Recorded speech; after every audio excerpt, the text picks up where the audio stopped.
हम लोग सीखने वाले हैं कंपाउंड इंटरेस्ट। सिंपल इंटरेस्ट सीख चुके हैं कि साधारण ब्याज क्या होता है। अब सीखना है चक्रवृद्धि ब्याज। तो चक्रवृद्धि ब्याज कैसे आप टैली में कैलकुलेट करेंगे? बिल्कुल सिंपल प्रोसीजर है, जैसे सिंपल है वैसे कंपाउंड आप कैलकुलेट करेंगे। तो इसके लिए आप टैली को सबसे पहले ओपन कर लेंगे और यहाँ पे आप एक लेजर क्रिएट कर लीजिए। चलिए एक मैं नया लेजर क्रिएट कर देता हूँ, क्रिएट और लेजर। चलिए हमने यहाँ पे लेजर क्रिएट कर लिया, कमल। और यहाँ पे अंडर ग्रुप में हमने रख दिया सन्ड्री डिबेंचर।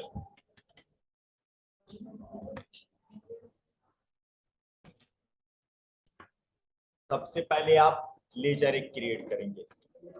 हमने कमल नाम से एक लेजर क्रिएट किया, अंडर ग्रुप रखा sundry debenture. Maintain balance bill bye bill को यस रखेंगे और एक्टिवेट इंटरेस्ट कैलकुलेशन को ऑन कर लीजिए। हर एक ट्रांजैक्शन पे ब्याज आपको ऐड करना है, तो calculate interest transaction bye transaction yes कर लीजिए। ये ऑप्शन हम लोग पढ़ चुके हैं, override parameter for each transaction on रहेगा।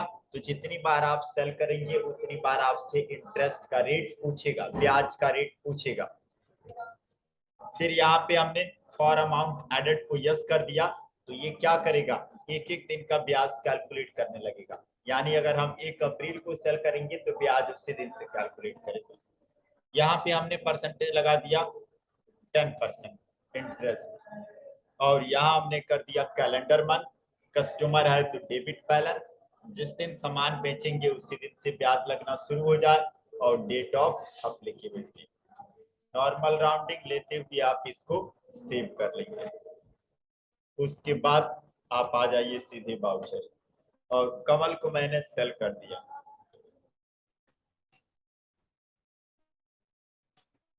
देखिए, चलिए हमने यहाँ कमल को सेल कर दिया रेड में, 2 पीस मैंने सेल कर दिया। रेट मैंने कर दिया 7000 ईच।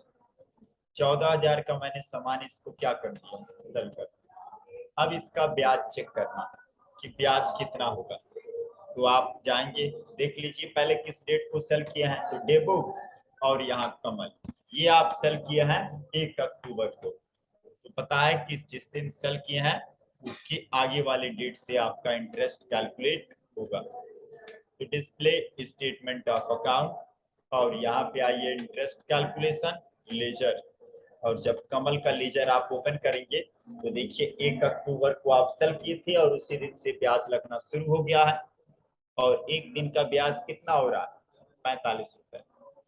F2 कीजिए। अक्टूबर से लेके मुझे क्या करना है, नवंबर तक का देखना।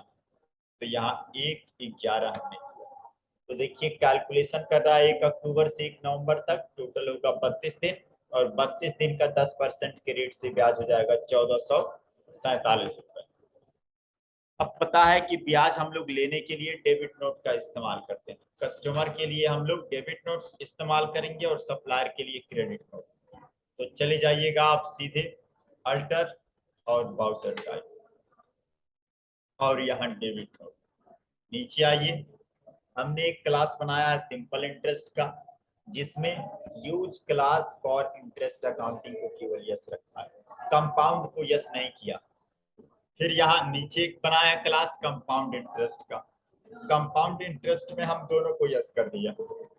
इस बार हमें चक्रवृद्धि ब्याज लगाना, तो हमें इस अमाउंट को कंपाउंड की तरह ट्रीट करना है, इसलिए इस ऑप्शन को हम यस कर दिए। यही मेन है इसमें कि यदि आप अमाउंट को कंपाउंड की तरह ट्रीट कराना चाहते हैं तो आप दूसरे ऑप्शन को यस कीजिए। हमने यस रखा और इसे सेव कर दिया। अब जाइए सीधे आप वाउचर, और इंटरेस्ट लेने के लिए डेबिट नोट इशू कीजिए। कौन सा क्लास, टू कंपाउंड। F2 कीजिए। अब अक्टूबर में आप सामान सेल किए थे, अक्टूबर से लेके हम नवंबर तक का ब्याज क्या कर रहे हैं, ले रहे हैं। तो यहाँ 1/11/2022 ब्याज किससे लेना है, आप यहाँ पार्टी का सिलेक्शन कीजिए। देखिए 32 दिन का ब्याज हो रहा है 1447 रुपए। 1 महीने का ब्याज हमने उसके आउटस्टैंडिंग में ऐड कर दिया। 2 में क्या रहेगा, इंटरेस्ट रिसीव अंडर ग्रुप इसका इनडायरेक्ट इनकम, क्योंकि ब्याज हमें मिल रहा है तो हमारे लिए वो इनकम है। और यहाँ सेव कर लीजिए। अब जाइए display statement of account outstanding और लेजर जब चेक करेंगे कमल का तो देख पा रहे हैं ये अमाउंट किसकी तरह ट्रीट हो रहा है, कंपाउंड की तरह, यानी कि 1447 रुपए उसकी आउटस्टैंडिंग में जुट गया। सामान सेल किए थे हम 2 पीस रेडमी 14,000 का, अब यहाँ पे इंटरेस्ट ऐड हो गया है 1447, यानी कितना हो गया 15,447 रुपए। ये हमने नवंबर तक का ब्याज ले लिया। अब कंपाउंड में आपको पता है ब्याज का ब्याज लगता है, हमने परसेंटेज सेट किया था 10%, तो 14,000 पे लगा 10% तो हो गया 15,447 रुपए। अब 15,447 पे लगेगा 10%।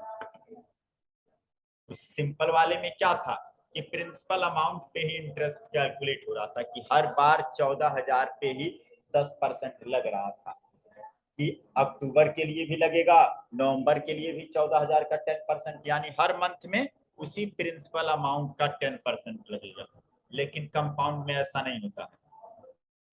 फिर देखिए F2, नवंबर तक का हम ब्याज ले लिए हैं, इस बार हम दिसंबर का लेंगे 1/12/2022। इंटर की ब्याज लेना किससे है, कमल। फिर देखिए 30 दिन का, और इस बार सिंपल होता तो क्या होता 14,000 का ब्याज कैलकुलेट करता फिर, लेकिन इस बार कंपाउंड है तो अब देखिए प्रिंसिपल अमाउंट में इंटरेस्ट ऐड हो गया। अब 15,447 रुपए पे ब्याज कैलकुलेट कर रहा है, कितना 1,545 रुपए। इसको आप इंटरेस्ट रिसीव लेते हुए एक्सेप्ट कर लीजिए। फिर यदि आप जनवरी का ले रहा है तो 1/1/23, और लेना किससे है, कमल। देखिए फिर 31 दिन का, अब 16,992 रुपए पे 10%, और इंटर करते हुए एक्सेप्ट। अब जाके आप रिपोर्ट चेक करेंगे, display statement of account outstanding और लेजर, और जब यहाँ आप कमल का लेजर चेक करेंगे और अल्ट F1 एक्सपांड डिटेल करेंगे तो देखिए किसकी तरह ट्रीट कर रहा है, कंपाउंड इंटरेस्ट की तरह। आप 2 पीस रेडमी सेल किए थे 7,000 के रेट से, 14,000 का सामान आप सेल किए थे। फिर देखिए नवंबर का आपने ब्याज लिया तो 14,000 का 10% 1,447 रुपए हो गया, वो उसके प्रिंसिपल अमाउंट में ऐड हो गया। फिर आपने दिसंबर का जब ब्याज लिया तो क्या हो गया था, ये 1,447 रुपए उसके प्रिंसिपल अमाउंट में ऐड हो गया था, अब उस पे लगा था 10%। फिर जब ये 1,545 ऐड हो गया प्रिंसिपल अमाउंट में तो जनवरी का आपने लिया तो 1,699 रुपए। अगर सिंपल होता तो हर बार इंटरेस्ट क्या आता, सेम आता, कि 14,000 का 10% तो 1,447, फिर 14,000 का 10% तो 1,447, ऐसे कैलकुलेट करता। लेकिन कंपाउंड में क्या होता है, ब्याज का ब्याज कैलकुलेट करता है, कि देखिए ब्याज का रेट क्या होते गया, बढ़ते गया। अब यहाँ पे ब्याज 18,691 रुपए पे 10% लगेगा। तो ये कंपाउंड इंटरेस्ट कर लेंगे आप लोग।